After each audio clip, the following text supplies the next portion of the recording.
మీ car కి best ceramic coating premier care Apexer car detailing studio for contact.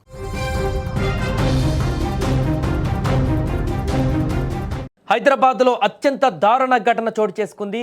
Chutney బట్టలపై పడిందన్నటువంటి ఒకే ఒక్క చిన్న కారణంతో ఓ వ్యక్తిని నలుగురు యువకులు అత్యంత కిరాతకంగా హత్య చేశారు. అర్ధరాత్రి లిఫ్ట్ ఇచ్చి కారులో గంటల పాటు చిత్రహింసలకు గురిచేసి చివరకు ప్రాణాలు తీశారు. ఈ కేసును రాచకొండ పోలీసులు 24 గంటల్లోనే ఛేదించి నిందితులను అరెస్టు చేశారు. ఉప్పల్ కళ్యాణపురికి చెందిన 45 ఏళ్ల మురళీకృష్ణ సోమవారం రాత్రి ఎల్బీ నగర్ వద్ద ఇంటికి వెళ్లేందుకు లిఫ్ట్ అడిగాడు.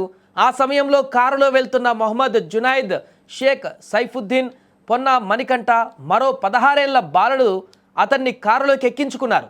మార్గ మధ్యలో ఉప్పల్లోని ఓ టిఫిన్ సెంటర్లో అందరూ ఆగి టిఫిన్ చేస్తుండగా పొరపాటున మురళీకృష్ణ ప్లేట్లోని చట్నీ ఓ యువకుడి బట్టలపైన పడింది.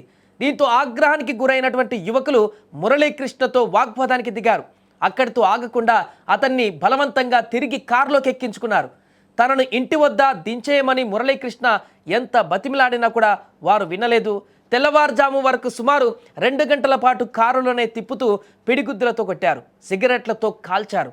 చివరకు 4 గంటల 30 నిమిషాల సమయంలో నాచారం పారిశ్రామిక వాడలోని తెలంగాణ ఫుడ్స్ సమీపంలోని నిర్మానుష్య ప్రాంతానికి తీసుకువెళ్లారు. అక్కడ కారులోనే కత్తితో విచక్షణ రహితంగా పొడిచారు. వారి నుంచి తప్పించుకునేందుకు మురళీకృష్ణ అతి కష్టం మీద కారులో నుంచి దూకి పారిపోయే ప్రయత్నం చేశాడు. సుమారు 200 మీటర్ల దూరం పరిగెత్తి తీవ్ర గాయాలతో కింద పడిపోయి అక్కడే మరణించినట్టుగా తెలుస్తుంది. ఘటన అనంతరం నిందితులు కారును శుభ్రం చేసి పారిపోయారు. ఉదయం 5 గంటల 30 నిమిషాల సమయంలో స్థానికుల సమాచారంతో పోలీసులు ఆసుపత్రికి తరలించే క్రమంలో తనను కిడ్నాప్ చేసి లైంగికంగా హింసించారని కూడా చెప్పి మరణించాడు మురళీకృష్ణ. చివరి స్టేట్మెంట్ ఆధారంగా తెలుస్తుంది. ఇక దీంతో రంగంలోకి దిగినటువంటి పోలీసులు సీసీ కెమెరాలతో పాటు సెల్ ఫోన్ సిగ్నల్స్ ఆధారంగా గాలింపు చర్యలు చేపట్టి 4 నిందితులను అదుపులోకి తీసుకున్నారు. వారి నుంచి కారును, హత్యకు ఉపయోగించిన కత్తిని స్వాధీనం చేసుకున్నారు.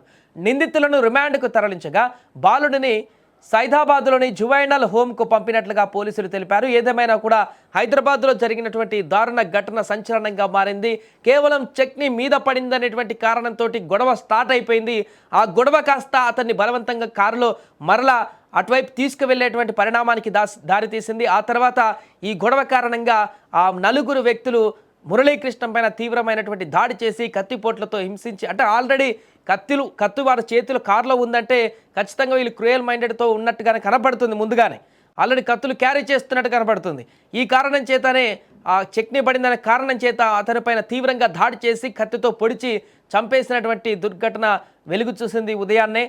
ప్రస్తుతం ఈ వార్త సంచలనంగా మారింది. దీనికి సంబంధించి వెంటనే కేసు నమోదు చేసినటువంటి పోలీసులు ఆ నిందితులను కూడా 24 గంటల్లోపే పట్టేసుకున్నారు. మొబైల్ ఫోన్ సిగ్నల్స్ ఆధారంగా ఆ యొక్క నిందితులను పట్టుకున్నట్టుగా తెలుస్తుంది. దీనిలో ఒక మైనర్ కూడా ఉండడం ఇక్కడ గమనార్హం. మిగతా వారిని కూడా అరెస్ట్ చేసి ఇప్పుడు దర్యాప్తులో భాగంగా మరిన్ని వివరాలు సేకరించి కోర్టుకు సబ్మిట్ చేయనున్నారు.